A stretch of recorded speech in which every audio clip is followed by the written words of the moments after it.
Assalamualaikum warahmatullahi wabarakatuh.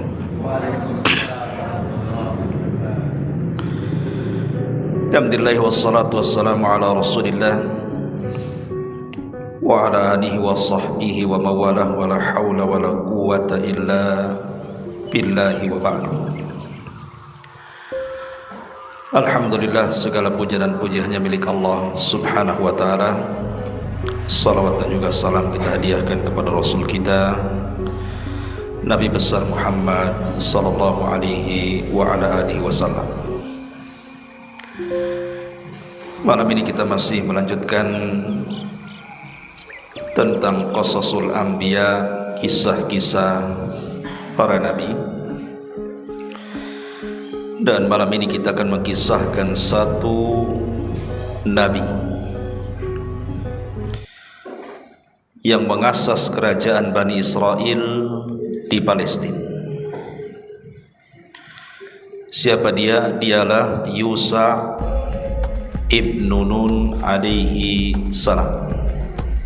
Nabi Yusha ibnu Nun. Ma'asyiral muslimin yang dimuliakan Allah subhanahu wa ta'ala, tentu kisah Yusha ibn Nun tidak lepas daripada kisah Nabi Musa alaihi salatu wassalam. Karena Al-Quranul Karim mengisyaratkan kisah Yusha ibn Nun ini, walaupun tidak dicantumkan namanya, tetapi isyaratnya ada. Dicantumkan dalam surah Al-Kahfi, dalam kisah Nabi Musa alaihi salatu wassalam ketika belajar kepada Nabi Khidir alaihi salam, di mana Allah subhanahu wa ta'ala mengisyaratkan dalam surah Al-Kahfi itu dengan sebutan fatan, bahwa di antara pembantu Nabi Musa itu ada anak muda. Wa idh qala Musa li fatahu la abrah hatta ablugha majma'al bahraini aw amdiya hukuba. Ingatlah ketika Musa berkata kepada pembantunya anak muda,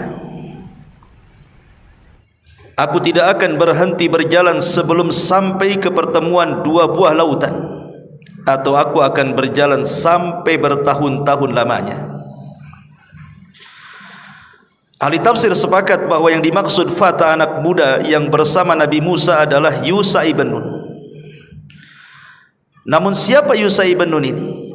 Inilah yang kita akan bahas di malam hari ini. Ma'asyiral muslimin yang dimuliakan Allah azza wa jalla, Yusha ibn Nun secara nasab, dia adalah Yusha ibn Nun ibni Ifraim ibni Yusuf ibni Ya'qub ibni Ishaq ibni Ibrahim alaihi salatu wassalam.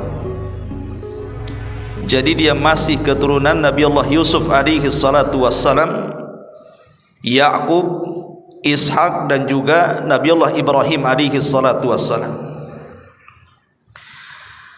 Tapi sebagian pendapat yang menukilkan dari ahli kitab bahwa Yusha ibn Nun itu adalah anak paman Nabi Allah Hud. Tapi ada juga yang mengatakan dia adalah saudara dari atau ponakan dari Nabi Musa alaihi salatu wassalam. Ma'asyiral muslimin yang dimuliakan Allah subhanahu wa ta'ala, sedikit kita urut kisah. Ketika Nabi Musa alaihi salatu wassalam berhasil menyeberangkan Bani Israel dari kejaran Fir'aun yang ma'ruf kisahnya dalam Al-Quran, kemudian Allah tenggelamkan Fir'aun dan bala tentaranya, maka Musa pun kemudian membawa sekitar 2 juta lebih Bani Israel dari Mesir menuju Palestina. Masalahnya, Nabi Musa alaihi salatu wassalam ketika membawa Bani Israel itu tidak mudah. Banyak rintangan, banyak halangan.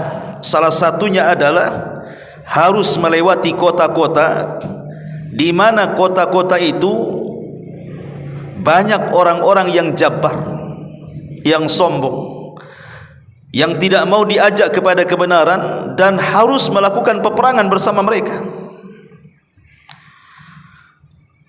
Lah ketika Nabi Musa alaihi salatu wasallam lewat di sebuah kota, ketika itu Nabi Musa alaihi salatu wasallam tahu bahwa tidak mungkin melewati kota tersebut kecuali harus berperang.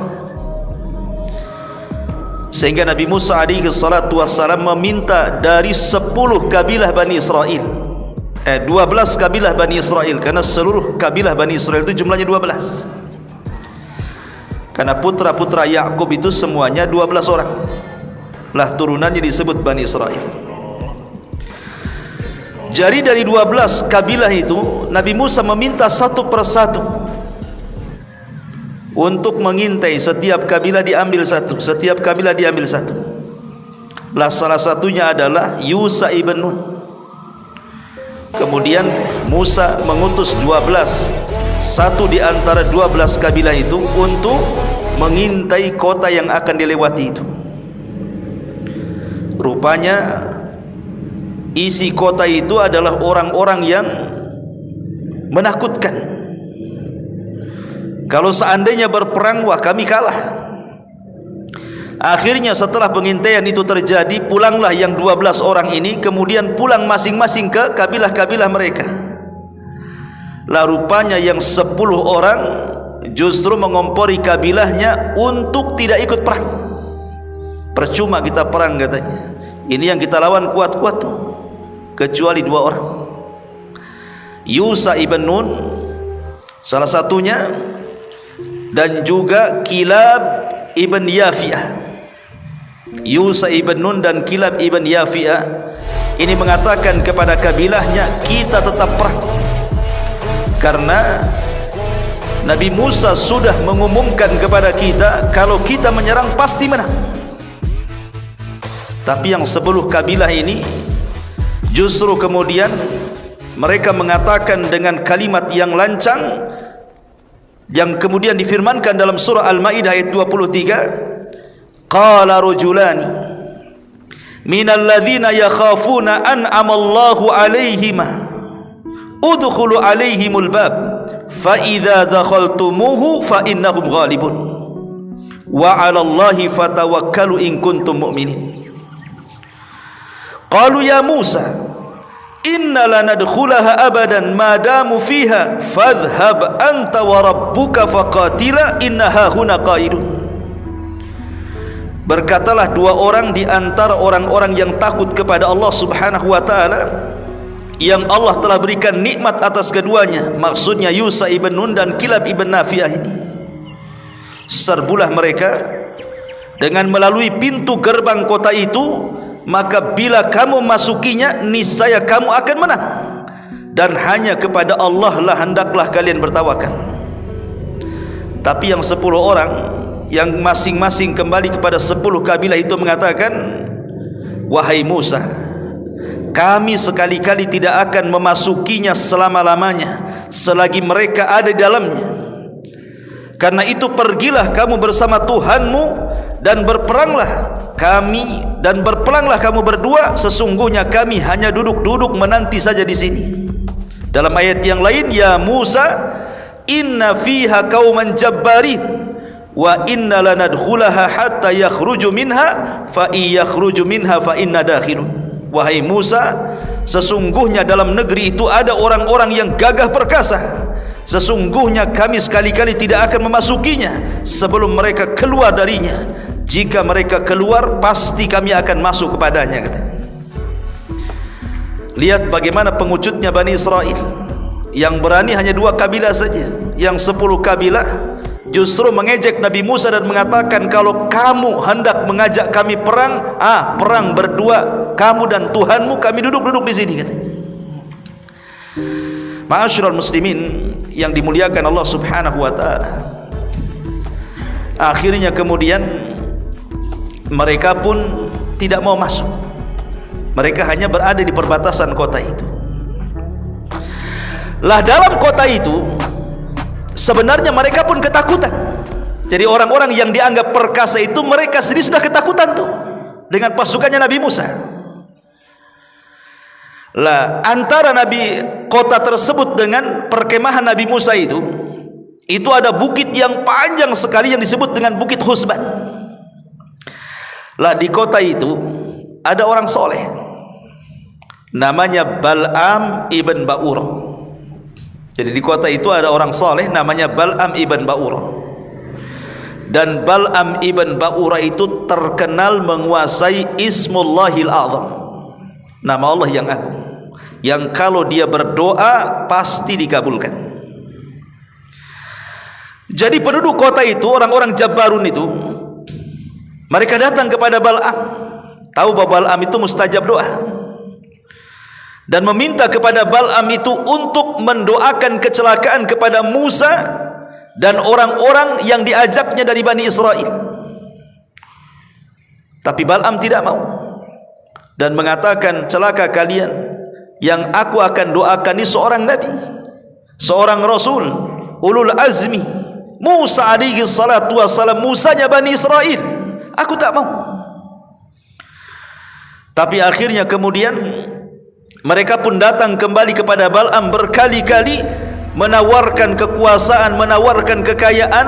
Akhirnya kemudian Bal'am pun terlena, kemudian mau mendoakan keburukan kepada Musa dan orang-orang yang bersamanya. Mulailah kemudian Bal'am berdoa kecelakaan kepada Musa. Allah takdirkan lisannya tidak bisa berdoa, meleset-leset. Harusnya dia mendoakan kecelakaan kepada Nabi Musa dan kaumnya, malah mendoakan kecelakaan kepada penduduk kota. Marahlah penduduk kota ini, wahai Bal'am, kami suruh kau berdoa keburukan kepada Musa, kenapa kau berdoa keburukan untuk kami, katanya. Ya, karena yang didoakan seorang nabi dipleset-plesetkan lisannya oleh Allah Subhanahu wa ta'ala. Akhirnya kemudian Bal'am mengatakan, khasirat dunya wal akhirah, kalian sungguh telah menggiring kepada kerugian duniaku dan akhiratku, katanya. Karena sudah kadong bahasa kita ini, akhirnya Bal'am pun membuat siasat. Karena doanya sudah enggak manjur. Kata Bal'am gini saja, utus wanita-wanita cantik kalian, kemudian berpura-pura berdagang, datanglah kepada perkemahan Musa dan Bani Israel yang ada di ujung Bukit Husban itu. Kalau satu wanita di antara kalian berhasil menggoda orang pilihan Nabi Musa dari 12 orang-orang pilihan masing-masing kabilah itu, kan ada orang pilihannya, satu saja tergoda oleh kalian kemudian melakukan perzinahan, itu sudah cukup, katanya. Betul, akhirnya dikirim wanita-wanita cantik, pura-pura berjualan, pura-pura berdagang. Subhanallah, atas takdir Allah, ada satulah orang dari pembesar kabilah, dari 12 kabilah Bani Israel, jatuh cinta pula kepada salah satu wanita itu, kemudian melakukan perzinahan. Ketika melakukan perzinahan inilah tiba-tiba Allah azab Bani Israel. Allah kirim taun, wabah, ya, semacam wabah kayak corona bahasa kitanya di zaman sekarang, ya. Sehingga kemudian Nabi Musa dan orang-orang yang berakal ini, para ulamanya mencari-cari sebab. Kenapa sampai Allah kemudian sebarkan wabah di sini? Pasti ada yang bermaksiat kepada Allah. Kemudian dicari-cari, rupanya ketemu. Ada di antara pembesar kabilah Bani Israel melakukan perzinahan dengan wanita kota itu. Maka kemudian saat dia berzinah, ditombak dari punggung menembus kepada perempuannya, kemudian dibawa keluar tenda, kemudian diangkat ke langit dan mengatakan, hakadza jazaa'un man asallaha. Inilah balasan bagi orang-orang yang telah bermaksiat kepada Allah Subhanahu wa ta'ala. Ketika sudah mati, maka wabah pun diangkat. Ma'asyiral muslimin yang dimuliakan Allah Subhanahu wa ta'ala, ada yang mengatakan bahwa bukan wabah, tetapi Nabi Musa alaihi salatu wassalam dan Bani Israel setelah peristiwa itu kemudian disesatkan jalannya ke tengah padang pasir, kemudian tidak bisa keluar dari situ. yang Al-Quran menyebutnya Ardutih, negeri linglung. Jadi masuk ke padang pasir, tidak bisa keluar dari situ, mutar-mutar di situ-situ saja. Dan itu lama, selama 40 tahun di situ. Bayangkan, baru setelah 40 tahun baru kemudian dicabut tuh azab Allah Subhanahu wa taala sehingga mereka tidak linglung lagi. Ada yang mengatakan bahwa Nabi Musa alaihi salatu wassalam meninggal di bumi ini, di padang pasir negeri linglung ini. Nabi Harun dulu meninggal, kemudian Musa pun meninggal. Tapi ada juga yang mengatakan seperti yang dikatakan oleh Imam Ibnu Ishaq, seorang pakar sejarah, bahwa Musa tidak meninggal di negeri linglung, tapi Musa sempat memerintahkan Yusha ibn Nun untuk menyerang kota tersebut dan berhasil mengalahkannya. Dan Musa menyerahkan kepemimpinan kepada Yusha ibn Nun. Baru setelah dikalahkan barulah Musa meninggal. Wallahu alam, kan ini kan tidak berdasarkan Al-Quran ataupun hadis Nabi SAW yang sah. Ini kan kisah Israiliyat, ada yang mengatakan seperti ini, pendapat ulama ada yang mengatakan seperti itu. Walaupun yang masyhur Musa meninggal di bukit ataupun di negeri linglung tadi, atau disebut dengan tanah perjanjian, Ardutih namanya. Ma'asyiral muslimin yang dimuliakan Allah Azza wa Jalla, maka setelah Musa alaihi salatu wasallam meninggal dunia, maka Musa pun berwasiat kepada Bani Israel untuk mentaati pemimpin baru mereka. Siapa? Yusha ibn Nun sebagai penggantinya. Inilah pengganti Nabi Musa alaihi salatu wassalam. Tentang Yusha ibn Nun ini ada sebuah hadis yang sahih, di mana Nabi SAW bersabda, "Ghaza nabiyyun minal anbiya, faqala liqaumihi, la yatba'uni rajulun malaka bud'a imra'atin wa huwa yuridu an yabniya biha. Walamma yabni biha wala ahadun bana buyutan walam yarfa sukufaha wala ahadun ishtara ghanaman aw khalifati wa huwa yantadiru wiladataha. Faghaza fadana minal qaryati salatal asri aw qariban min dhalik. Faqala lisyamsi innaki ma'muratun wa ana ma'murun, Allahumma bisha alaina, fahabisat hatta fatahallahu alaihi." Dalam sebuah hadis yang sahih dijelaskan, salah seorang nabi pernah berperang, maksudnya Yusha ibn Nun. Kemudian ia berkata kepada kaumnya, "Janganlah ikut serta dalam peperanganku seorang laki-laki yang baru saja menikah dan ia hendak berhubungan dengan istrinya. Tidak pula seseorang yang membeli kambing atau unta sedang bunting tua sementara dia sedang menunggu kelahirannya, atau seseorang yang sedang membangun rumah sementara atapnya belum dibangun." Jadi Yusha ibn Nun ini mensyaratkan kepada siapapun yang ikut terlibat dalam pasukannya harus tidak boleh, satu, dia baru menikah dan belum menggaulinya, nanti kepikiran masalah agak khusyuk nanti. Ataupun dia baru beli kambing atau unta yang sedang bunting yang siap melahirkan, nanti kepikiran dalam perang tuh. Ataupun baru bangun rumah, baru sampai mau masang atap, tiba-tiba diajak perang, jangan, nanti dia kepikiran atapnya tuh. Jadi betul-betul orang-orang yang berperang itu yang tidak ada masalah.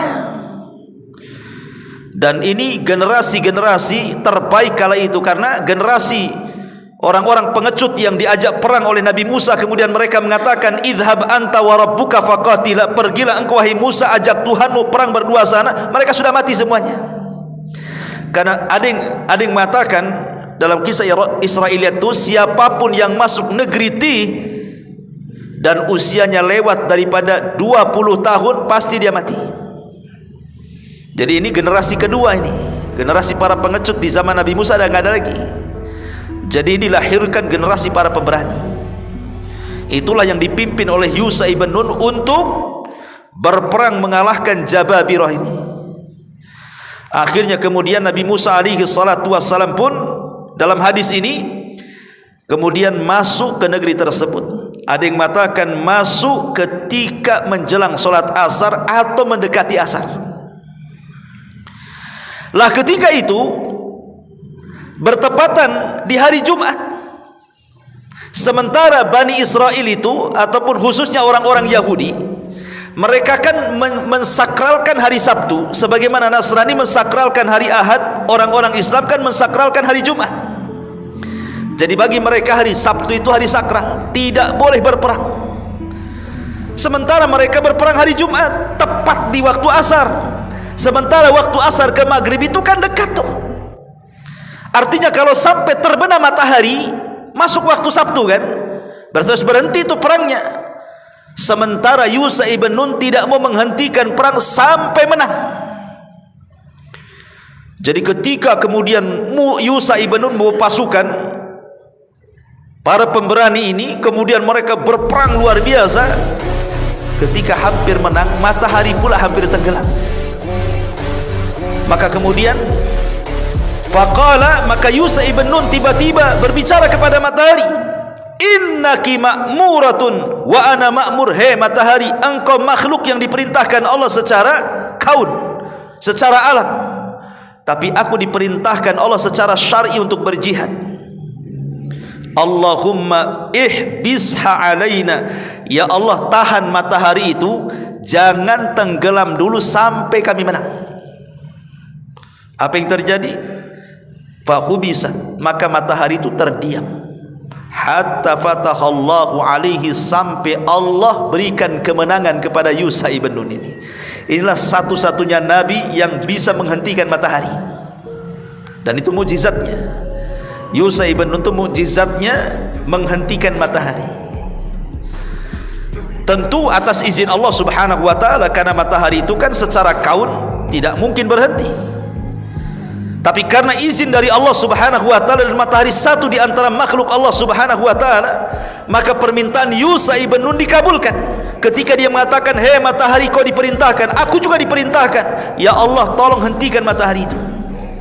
Tiba-tiba matahari terdiam, mereka pun berperang sampai betul-betul menang, kemudian matahari ditenggelamkan. Subhanallah ya, luar biasa. Inilah mukjizat yang dimiliki Yusha ibn Nun alaihi salam. Ketika kemudian para pemberani ini berhasil mengalahkan kaum Jababirah itu di kota tersebut, kan dapat harta ghanimah banyak, dapat harta rampasan banyak kan. Sementara harta rampasan di zaman dulu diharamkan, tidak boleh dimakan dan tidak boleh dimanfaatkan, kecuali bagi syariat Islam. Kata Nabi SAW, utitu khamsan lam yu'tahunna ahadun qabli, aku diberikan 5 perkara yang tidak diberikan kepada satu nabi pun sebelumku, kata Rasul. Aku diberikan 5 perkara yang tidak pernah diberikan kepada para nabi sebelumku. Yang pertama, waju'ilat liyal ardu tahuran wa masjidah, dijadikan bumi ini tempat sesuci dan tempat sujud alias solat. Kalau zaman dulu solat itu harus tempat ibadah, kalau kita masjid gitu. Kalau di luar tempat ibadah tidak sah. Tapi umat Islam diberikan rukhsah, keringanan, boleh kemudian bertayamum walaupun tidak menggunakan air, dimanapun di bumi ini bisa tayamum ya. Dan boleh solat di mana saja. Umpamanya terpaksa harus solat di trotoar jalan pun dibolehkan dalam Islam. Kalau memang tidak ada masjid atau di negeri kafir, di perjalanan nih waktu udah mau habis nih, nampak ada trotoar, ada sholat di situ, tapi jangan naruh HP, itu mau viral namanya ya. Artinya sholat di mana saja nggak ada masalah. Ini yang pertama. Yang kedua, wa uhilat liyal ghanaim, dihalalkan untukku harta rampasan perang. Jadi umat Islam itu halal harta rampasan perang, tapi umat dulu tidak halal.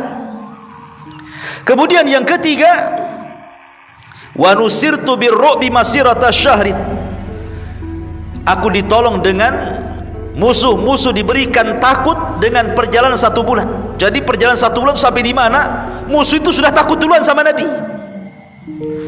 Kemudian yang keempat, wa bu'ithu ila kulli ahmar wa aswad, dan aku diutus kepada setiap yang merah dan yang hitam. Maksudnya aku diutus kepada seluruh manusia, jin dan manusianya. Dan yang terakhir, wa utitu syafa'ah, dan aku diberikan syafaatul uzma yang tidak diberikan para nabi sebelumku, kata Nabi SAW. Lah salah satunya, aku dihalalkan untukku ghanaim, harta rampasan perang. Boleh dimanfaatkan, boleh dimakan, boleh ditawan budak-budaknya dan begitu seterusnya. Tapi di zaman itu tidak boleh. Kan Yusha ibn Nun ini kan sudah menaklukkan sebuah kota kaya tuh. Tentu akan dapat emas, dapat perak, dapat ternak, kan macam-macam tuh, barang-barang berharga itu. Tapi di zaman itu tidak boleh dimanfaatkan, sehingga harta rampasan perang itu harus dibawa ke tempat yang tinggi di atas bukit, kemudian dibiarkan sampai Allah kirim halilintar, kemudian membakar harta rampasan perang itu. Kalau sampai ada halilintar dan membakar, menunjukkan bahwa jihadnya lillahi, karena Allah. Tapi kalau tidak ada halilintar membakarnya, berarti ada masalah tuh. Berarti ada masalah di situ. Lah ketika Yusha ibn Nun ini meletakkan ghanaim ini, ghanimah harta rampasan perang di atas ketinggian itu, ditunggu beberapa hari tak kunjung datang halilintar itu. Maksudnya tak kunjung ada api yang membakarnya, berarti ada masalah di sini. Akhirnya kemudian Yusha ibn Nun mengumpulkan 12 kabilah itu, kemudian membaiat mereka bahwa tidak ada kecurangan. Jangan-jangan di antara kalian ada yang mengambil harta rampasan perang ini atau mencurinya tanpa sepengetahuan aku, katanya. Maka 12 kabilah itu bersalaman dengan Yusha ibn Nun dalam rangka berbaiat. Rupanya dari 12 kabilah itu ada yang satu bersalaman tidak bisa lepas dengan tangan Yusha ibn Nun. Rupanya kamu nih yang maling, katanya. Ketahuan, ya kan. Akhirnya ada 2 atau 3 orang betul-betul menyembunyikan emas sebesar kepala kerbau. Banyak tuh sebesar kepala kerbau, ikhwan kan. Akhirnya baru setelah dikembalikan kepada harta yang dikumpulkan di atas bukit itu, baru datang halilintar, kemudian terbakar. Maknanya jihadnya diterima Allah Subhanahu wa taala. Ya. Ma'asyiral muslimin yang dimuliakan Allah Subhanahu wa taala. Lihat orang dulu ikhlas gak ikhlas ketahuan. Kan itu ya. Ikhlas enggak orang ini, gitu ya. Kayak kisahnya Habil dengan Kabil itu kan, korbannya diletakkan di atas bukit. Datang halilintar membakar, korbannya Habil, kambingnya Habil terbakar, buah-buahannya Qabil tak terbakar. Ketahuan nih, Qabil tak ikhlas. Habil nih ikhlas. Coba antum digituin gitu, malu kan, nggak ikhlas ya kan, tak tahu korupsi. Ma'asyiral muslimin yang dimuliakan Allah Azza wa Jalla. Taib. Lah ketika kemudian sudah menang dalam mengalahkan kota yang dihuni oleh orang-orang Kan'aniyun atau Jababirah ini, maka mereka pun sudah dekat dengan Baitul Maqdis. Akhirnya Baitul Maqdis dikepung selama 6 bulan oleh Yusha dan pasukannya. Subhanallah. Akhirnya mereka bisa menaklukkan Baitul Maqdis dan bisa masuk ke Baitul Maqdis. Digambarkan dalam Al-Quranul Karim, dalam surah Al-Baqarah 58. Wa idh qulna dkhulu hadhil qaryah fakulu minha haitsu syi'tum ragada wadkhulul baba sujadan wa qulu hittatun naghfir lakum khotoyakum wa sanazidul muhsinin fabaddala alladhina zalamu qawlan ghayra alladhi qila lahum fa anzalna 'alal ladzina zalamu rizqan minas samaa'i bima kanu yafsukun. Dan ingatlah ketika kami berfirman, masuklah kalian ke negeri ini, maksudnya Baitul Maqdis, dan makanlah dari hasil buminya yang banyak lagi enak itu. Kemudian masukilah dari pintu gerbangnya sambil sujud, dan katakanlah hittah, bebaskanlah kami dari dosa, niscaya kami ampuni kesalahan-kesalahan, dan kelak kami akan menambah pemberian kami kepada orang-orang yang berbuat baik. Tiba-tiba orang-orang zalim itu mengganti perintah dengan yang harusnya mengatakan hittah, mereka katakan hintah. Kemudian sebab itulah kami timpakan atas mereka azab bagi orang-orang yang zalim dari langit, lantaran mereka telah melakukan kefasikan. Jadi Bani Israel ini sudah Allah Subhanahu wa taala anugerahi apa? Kemenangan. Kota yang dipenuhi dengan Jababiro itu sudah dimenangkan. Kemudian sekarang mereka sudah sampai kepada tujuan akhir yang dimaksud oleh Musa dan Bani Israel ketika mereka terusir dari Mesir. Inilah tujuannya Baitul Maqdis. Artinya sudah sampai ke tujuan itu, dan sudah dimenangkan perangnya. Mereka hanya diminta oleh Yusha ibn Nun bersyukur kepada Allah Subhanahu wa taala dengan cara apa? Dengan cara masuk kemudian menunduk. Maksudnya sujud di sini artinya menunduk, menghormati Baitul Maqdis, kan ini tanah suci. Kemudian ucapkanlah hittah. Maksudnya hittah itu maksudnya ya Allah bebaskanlah dari dosa-dosa kami. Dan kalau seandainya mereka melakukan seperti itu, maka mereka akan diampuni dosa-dosanya dan akan ditambah lagi nikmatnya. Tapi Bani Israel ini kaum yang degil, kaum yang sombong. Bukannya mereka kemudian masuk ke Baitul Maqdis itu dengan cara menghadap ke depan kemudian menunduk, mereka masuk ke dalam Baitul Maqdis dengan cara memunggungi, mundur jalannya. Disuruh maju malah kemudian berbalik arah, kemudian jalan mundur ke Baitul Maqdis itu. Kemudian mereka sambil mengangkat tangan bukan mengatakan hittah tapi hintah, ditambah nun, hittah jadi hintah.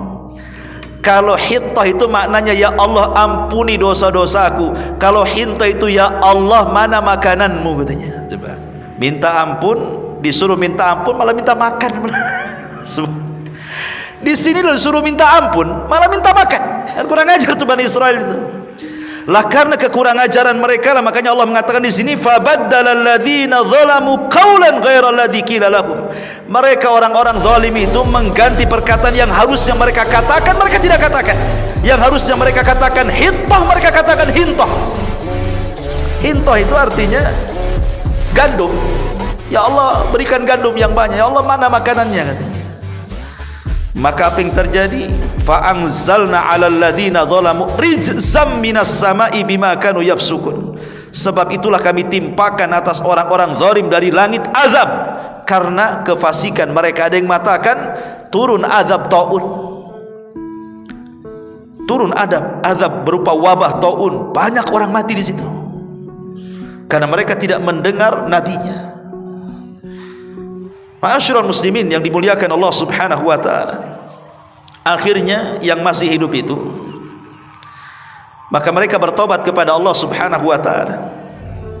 Kemudian mereka pun hidup dengan tenang tentram di Baitul Maqdis. Tapi dengan berjalannya waktu Yusha ibn Nun kemudian meninggal dunia. Ada yang mengatakan Yusha ibn Nun dia memimpin Bani Israel itu sekitar 27 tahun dan usianya ketika wafat 127 tahun dia meninggal dunia. Ada yang mengatakan dia dikuburkan di Urdun dekat kota Salat. Tapi Al-Khatib Al-Baghdadi mengatakan Yusha ibn Nun itu dikubur di Baghdad sesuai dengan perkataan salah satu putranya Imam Ahmad, namanya Abdullah ibn Ahmad ibn Hanbal, yang ketika dia hendak wafat dia berwasiat agar dikuburkan di samping kuburannya Yusha ibn Nun. Dan Abdullah ibn Ahmad ibn Hanbal kan tinggal di Baghdad. Jadi ada yang mengatakan kuburannya di Baghdad, ada yang mengatakan kuburannya di Urdun. Wallahu alam, kita tidak bisa memastikan karena tidak ada riwayat yang sahih tentang di mana kuburan para nabi kecuali Nabi kita Muhammad SAW jelas kuburannya. Tapi nabi-nabi sebelum Rasul SAW yang sudah berabad-abad itu tidak jelas di mana letaknya. Hanya konon katanya seperti itu. Sehingga tidak bisa dipastikan. Ma'asyiral muslimin yang dimuliakan Allah Azza wa Jalla. Taib, dari kisah ini tentu ada faedah yang luar biasa yang kita bisa petik. Yang pertama, bahwa Baitul Maqdis adalah tempat para nabi dan tempat mukimnya orang-orang yang beriman. Kemudian yang kedua, bagaimana di sini ada pelajaran tawakal yang luar biasa yang diajarkan oleh Nabi Musa kepada Yusha ibn Nun, dan Yusha ibn Nun yang mengajarkan kepada kaumnya untuk tawakal kepada Allah, bahwa kemenangan itu hanya milik Allah Subhanahu wa taala. Karena ketika sebagian Bani Israel diajak perang, tak mau tuh, karena kurang tawakal kepada Allah Azza wa Jalla. Padahal sudah jelas-jelas Musa seorang nabi, dapat wahyu dan mengatakan kalau kalian perang pasti menang, tapi mereka enggak yakin. Makanya tawakal itu penting dalam setiap hal. Lihat bagaimana ketika Nabi SAW kalah dalam perang Uhud, kemudian pulang ke Madinah, kemudian diisukan bahwa Abi Sufyan akan membawa pasukan yang jauh lebih besar dibandingkan pasukan Uhud.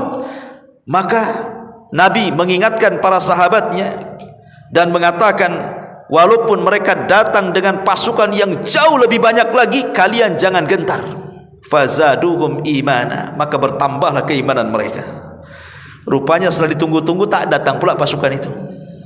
Ya, itulah karena tawakal kepada Allah Subhanahu wa taala. Termasuk juga di sini ada faedah bahwa iman kepada Allah dan percaya bahwa pertolongan itu datang dari Allah Subhanahu wa taala, maka setiap hal yang kita hadapi pasti Allah Subhanahu wa taala akan membantunya. Ini diantara faedah kisah Yusha ibn Nun alaihi salatu wassalam, satu-satunya nabi yang bisa menghentikan matahari. Ma'asyiral muslimin yang dimuliakan Allah Subhanahu wa taala, sedikit tambahan tentang kisah Yusha ibn Nun ini. Yusha ibn Nun ini, ikhwatu fillah dimuliakan Allah Azza wa Jalla, adalah orang kepercayaan Nabi Musa. Dia dulunya bukan nabi, tapi karena membantu nabi jadi pula dia nabi. Kan ada orang-orang itu yang sebenarnya bukan nabi, tetapi Allah angkat menjadi nabi karena sebuah permintaan nabi yang lainnya. Contoh namanya Harun. Harun bukan nabi. Yang menjadikan Harun nabi itu siapa? Nabi Musa. Minta dia kepada Allah Azza wa Jalla karena lisannya pelat, sementara dia harus berdialog dengan Fir'aun. Fir'aun fasih orangnya, nanti bisa kalah hujah. Makanya dia mengatakan, ya Rabb, aku punya saudara, dia lebih fasih lisan dia dibandingkan lisanku, jadikan dia nabi. Allah kabulkan, akhirnya Harun menjadi nabi. Ya.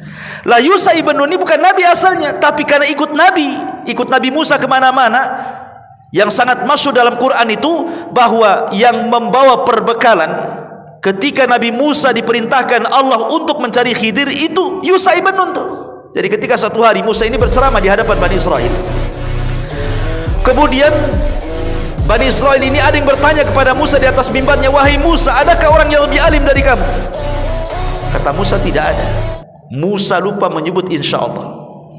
Harusnya Musa mengatakan insya Allah tidak ada, tapi Musa melupakan kalimat insya Allah, langsung memvonis tidak ada orang lebih alim daripada aku. Sebenarnya perkataan Musa benar, memang tidak ada orang alim di zaman itu melebihi Nabi Musa, tetapi gara-gara dia tidak mengucapkan kalimat insya Allah, fa'atabahullah, Allah hukum dia. Dan Allah katakan, ada orang yang memiliki pengetahuan yang kau tidak miliki, kau harus belajar kepadanya. Kemudian disyaratkan kepada Khidir. Lah Musa alaihi salatu wassalam ketika itu mengajak anak muda. Lah anak muda inilah Yusha ibn Nun yang membawa perbekalan Nabi Musa dan membawa ikan asin yang nanti akan jadi petunjuk di mana ikan kering yang sudah diasinkan itu akan hidup, kemudian akan loncat dari tempat perbekalannya. Kemudian kalau ikan itu hidup kemudian loncat dari tempat perbekalannya, ikuti di belakangnya, dia akan mengarahkan di mana Khidir di situ. Coba alamatnya cuma begitu saja. Dua pertemuan lautan, kemudian ikannya nanti hidup akan loncat, ikuti aja ikan itu katanya. Kalau antum cari alamat kayak gitu ketemu kan? Ya kan? Makanya Nabi Musa mengatakan, aku akan cari walaupun bertahun-tahun sampai ketemu. Di sini juga ada isyarat apa? Rihlah li thalabul ilmi. Bahwa thalabul ilmi itu perlu berjalan. perlu rihlah. Antum dari rumah lo jalan kaki atau jalan pakai motor, pakai mobil datang ke Al-Fajri, itu yang benar tuh. Karena ada orang-orang malas kan, sudah ada live-nya YouTube-nya tuh, dengan di YouTube aja di rumah. Ngapain pula datang ke Al-Fajri katanya. Bisa nengok di Humara Channel, bisa nengok di Al-Fajri Channel, nggak usah lah datang ke Al-Fajri, sudah ada YouTube saja. Lama-lama saya ceramah sendiri aja di sini. Antum nggak ada depan saya gitu ya. Beda rasanya dan beda pula pahalanya. Antum hadir di majelis ta'lim, apa kata Rasulullah? Qumu maghfuran lakum qad buddilat sayyi'atikumul hasanat. Kalau antum sudah ngaji kemudian antum bubar, apa kata Rasulullah? Berdirilah, pergi engkau, karena Allah sudah mengampuni dosa-dosa kalian dan Allah sudah ganti keburukan kalian dengan kebaikan. Bayangkan, hanya semata-mata duduk di majelis ta'lim, pulang itu dosa antum sudah hilang, keburukan antum sudah diganti kebaikan. Ustaz, bagaimana kalau yang ngaji ngantuk-ngantuk? Ya ngantuk-ngantuk lah, jangan apa-apa, penting datang antum ke sini. Daripada nggak datangan gitu ya. Itu baru satu keutamaan, belum lagi malaikatnya yang mengepakkan sayap, entah berapa ribu malaikat di atas kepala kita loh, sampai ke langit sana, meminta ampunkan dosa-dosa kita yang ada di sini dan menyebut-nyebut nama kita di atas sana. Jadi selebritis langit antum. Kan luar biasa. Jadi thalabul ilmi itu perlu rihlah, perlu berjalan. Ya, walaupun sekarang sudah ada alat elektronik, sudah ada YouTube, sudah ada macam-macam, ada Facebook gitu ya. Tapi bagaimanapun, man salaka tariqan, kata Rasul, siapa yang berjalan. Man salaka tariqan, siapa yang berjalan, di situ kalimatnya. Yaltamisu fihi ilma, mencari ilmu di dalamnya. Sahalallahu bihi tariqan ilal jannah, Allah mudahkan perjalanannya menuju surga. Ya. Jadi jangan pernah malas datang ke majelis ilmu. Walaupun mungkin sebagian ustaz kita disampaikan itu saja udah bosan. Jangan lihat materinya, tapi lihat keutamaan duduk di majelis ta'limnya. Antum ambil berkahnya saja. Ya, itu yang penting, ambil berkahnya. Karena majelis taklim itu majelis yang dinaungi para malaikat, ada ketenangan, ada rahmat di situ, ada naungan para malaikat, nama kita pula diangkat sampai ke langit, dan banyak keistimewaannya duduk di majelis taklim itu. Ma'asyiral muslimin yang dimuliakan Allah Azza wa Jalla, kembali, jadi Musa ini berjalan bersama siapa? Yusha ibn Nun. Kemudian Nabi Musa alaihi salatu wassalam sebenarnya sudah sampai tempatnya itu, sudah sampai tempat yang dituju. Cuman masalahnya ketika ikan itu hidup kemudian loncat, Yusha ibn Nun itu dibuat setan lupa, sehingga setelah kemudian istirahat mereka melakukan perjalanan sudah jauh, tiba-tiba kemudian Musa lapar, mana makanan? Pas ditengok makanan lah, ikan kok udah nggak ada. Wah, ini sudah kelewat ini, kita ini balik lagi akhirnya. Coba lah, disitulah akhirnya Allah takdirkan berjumpa dengan Nabi Khidir, kemudian mengucapkan salam. Kemudian disitulah Musa belajar kepada Khidir, yang Al-Quran menyebut 3 pelajaran yang dipelajari Musa. Pertama, membolongi kapal, itu pelajarannya. Yang kedua, membunuh anak kecil. Yang ketiga, membenahi rumah roboh. Itu pelajarannya itu. Ya, suruh bolongi kapal, suruh bunuh anak, dan suruh membenahi rumah roboh. Itu. Tapi tentu maksudnya bukan seperti itu. Ya. Kemudian Khidir menceritakan, kenapa aku membolongi kapal? Karena di daerah sini penguasanya jahat. Kalau nampak ada kapal bagus diambilnya. Kasihan nelayan ini. Makanya aku bolongi biar dia karam. Kalau mau pakai tinggal diangkat, tempel lah. Itu. Kenapa saya bunuh anak kecil itu? Kau jangan marah wahai Musa. Anak kecil itu nih kalau besar kurang ajar dengan orang tuanya. Kalau sudah kurang ajar, nanti orang tua tersakiti. Daripada kedua orang tua tersakiti, lebih baik ku bunuh dulu anak itu. Dari sini ada yang mengatakan bahwa Khidir itu nabi bukan wali. Kenapa? Karena salah satu mukjizatnya dia dapat wahyu, mengetahui anak ini kalau besar jadi durhaka. Dari mana tahunya coba? Kalau bukan dari wahyu. Itulah dia seorang nabi. Makanya mukjizat yang ma'ruf daripada Khidir itu disebut Khidir. Kenapa? Karena kalau dia duduk di tanah gersang jadi hijau tuh. Ya, ada tanah gersang, duduk aja di situ kemudian jadi hijau semuanya. Namanya disebut Khidir. Ya. Nah, tapi ini khususiah para nabi kan, mengetahui anak ini kalau besar jadi bajingan kan, tahu karena wahyu. Kalau kita kan nggak tahu, nampak ini anak indah hitam nakal nih, bunuh aja nanti bisa jadi preman nih katanya. Antum nggak boleh bunuh anak. Antum siapa? Bukan nabi, bukan wali juga enggak, wali murid yang ada. Jadi ma'asyiral muslimin yang dimuliakan Allah Azza wa Jalla, kemudian membenahi rumah yang roboh. Rumah yang roboh ini adalah pemiliknya 2 anak yatim. Lah kakek yang keberapa gitu ya, itu kakek-kakeknya orang soleh tuh. Maka anak ini karena turunan orang soleh kita jaga. Dari sini ada dalil ikhwatu fiddin, antum tidak perlu khawatir kalau antum meninggal.